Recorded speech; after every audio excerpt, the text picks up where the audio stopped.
Assalamualaikum warahmatullahi wabarakatuh.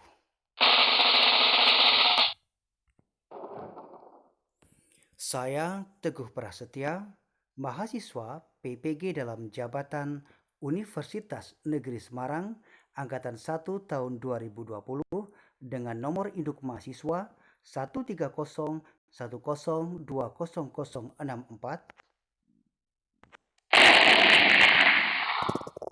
mempersembahkan video layanan bimbingan klasikal dengan tema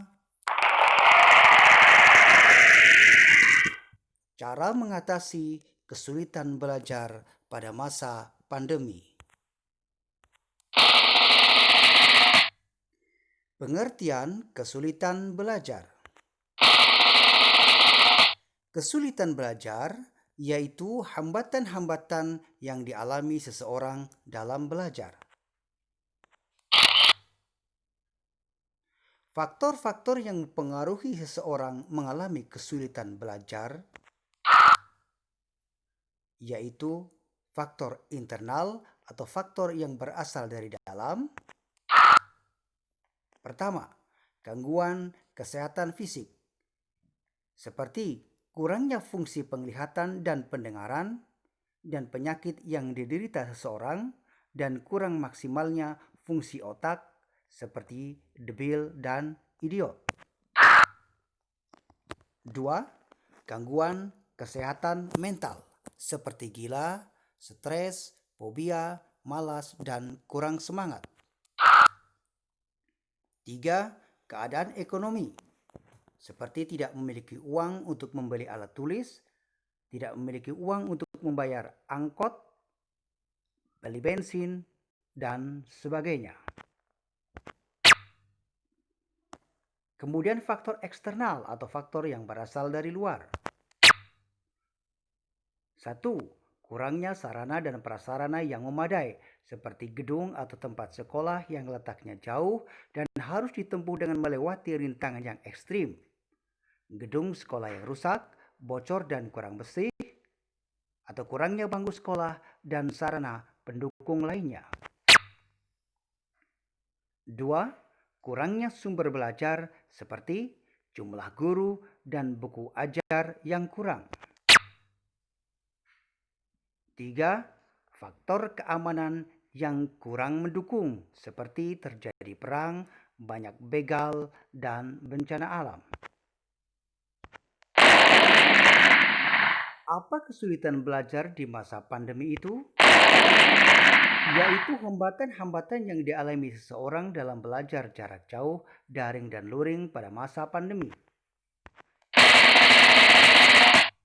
Lalu apa faktor-faktor yang mempengaruhi seseorang mengalami kesulitan belajar pada masa pandemi?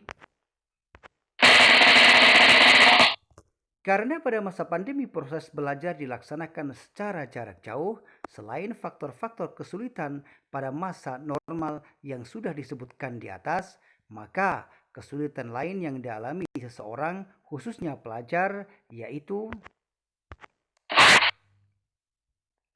faktor internal atau faktor yang berasal dari dalam,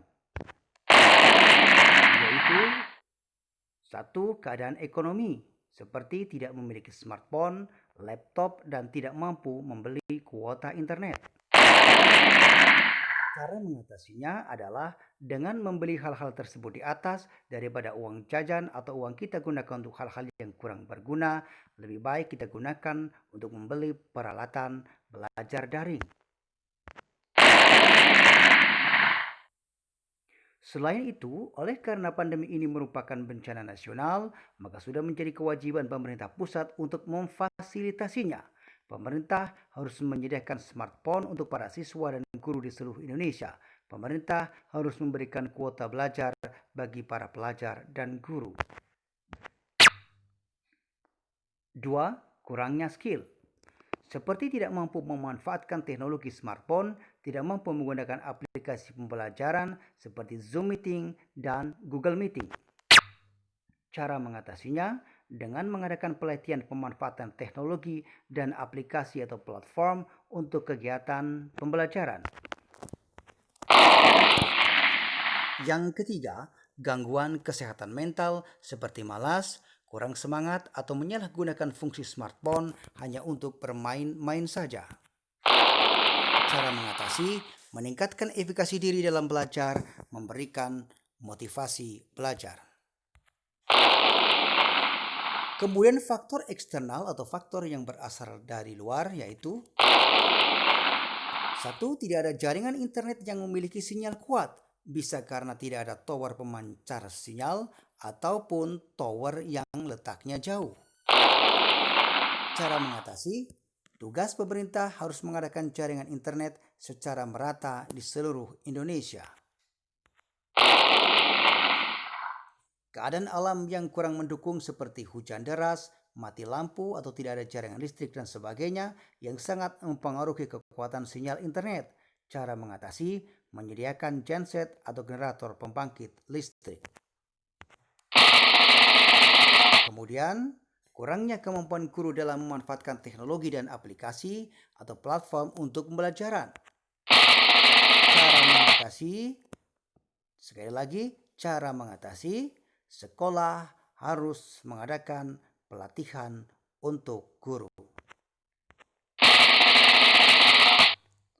Sehubungan dengan faktor internal, bagaimana cara yang paling jitu untuk membangun kebiasaan belajar pada masa pandemi? 1. Memaksakan diri untuk belajar pada saat hati merasa malas. Yang kedua, membayangkan hal-hal yang menyenangkan tentang belajar. Ketiga, memotivasi diri dengan berbagai hal menyenangkan yang akan kita dapatkan dalam kegiatan belajar. 4. Memiliki keinginan kuat untuk meningkatkan ilmu pengetahuan dan kemampuan dan skill.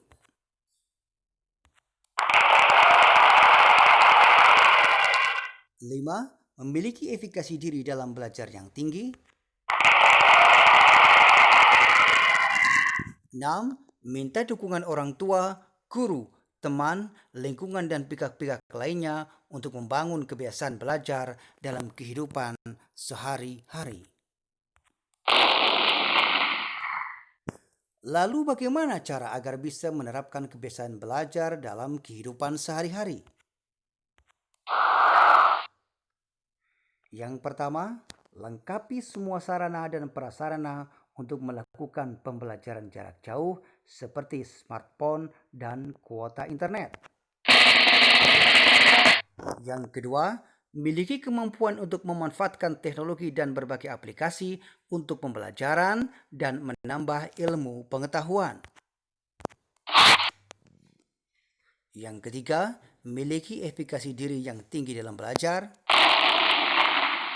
Dan yang keempat, teruslah membangun kebiasaan belajar, berlatih, dan terus berlatih. Sedangkan yang kelima, minta dukungan orang tua, guru, teman, lingkungan, dan pihak-pihak lainnya agar bisa menerapkan kebiasaan belajar dalam kehidupan sehari-hari. Kesimpulan, setelah kita mempelajari materi layanan tadi, dapat kita simpulkan bahwa kita harus mampu terus membangun kebiasaan belajar meskipun menghadapi berbagai macam kesulitan karena pandemi. Kita harus mampu menerapkan kebiasaan belajar di tengah-tengah suasana pandemi. Sekian dan terima kasih. Semoga bermanfaat. Assalamualaikum warahmatullahi wabarakatuh.